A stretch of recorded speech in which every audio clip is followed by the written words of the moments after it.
যেখানে হাত দিচ্ছে সেখানেই দুর্নীতি, পচা গন্ধ বেরোচ্ছে। নিউটাউনে দলীয় সভা থেকে এইভাবে তৃণমূলকে খোঁচা দিলেন মুখ্যমন্ত্রী শুভেন্দু অধিকারী। তিনি বলেন, কি ভয়ঙ্কর দুর্নীতি হয়েছে। যেখানে হাত দেওয়া হচ্ছে এ তো ব্রিগেড প্যারেড গ্রাউন্ডকে জেল বানাতে হবে।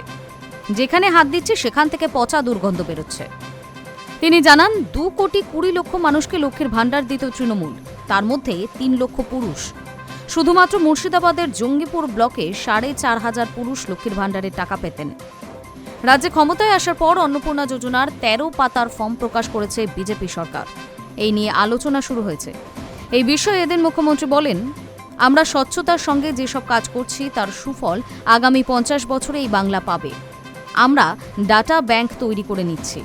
তৃণমূল আমলে লক্ষ্মীর ভাণ্ডারে ব্যাপক দুর্নীতি হয়েছে বলে অভিযোগ করেন মুখ্যমন্ত্রী। তিনি জানান, 2,20,00,000 মানুষ লক্ষ্মীর ভাণ্ডার পেতেন। এর মধ্যে 27 লক্ষ মানুষের নাম ভোটার তালিকায় নেই। সিএএতে যারা আবেদন করেছেন তাদের বাদ দিয়ে 27 লক্ষ নাম পাওয়া গিয়েছে। তাদের কারো নাম ভোটার তালিকায় নেই। এছাড়াও 3 লক্ষ পুরুষ লক্ষ্মীর ভাণ্ডার পেতেন। শুধুমাত্র জঙ্গিপুর ব্লকেই 4,500 পুরুষ লক্ষ্মীর ভাণ্ডার পেতেন।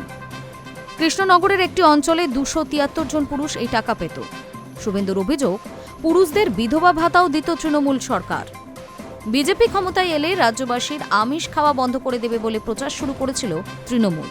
কিন্তু এই অপপ্রচারকে খণ্ডন করে আগামী সপ্তাহ থেকেই মা আহারে 2 দিন মাছ ভাত পাওয়া যাবে বলে জানান শুভেন্দু। তিনি আশাবাদী, তৃণমূল নেতারাও মা আহারে গিয়ে মাছ ভাত খাবেন। Hi News network.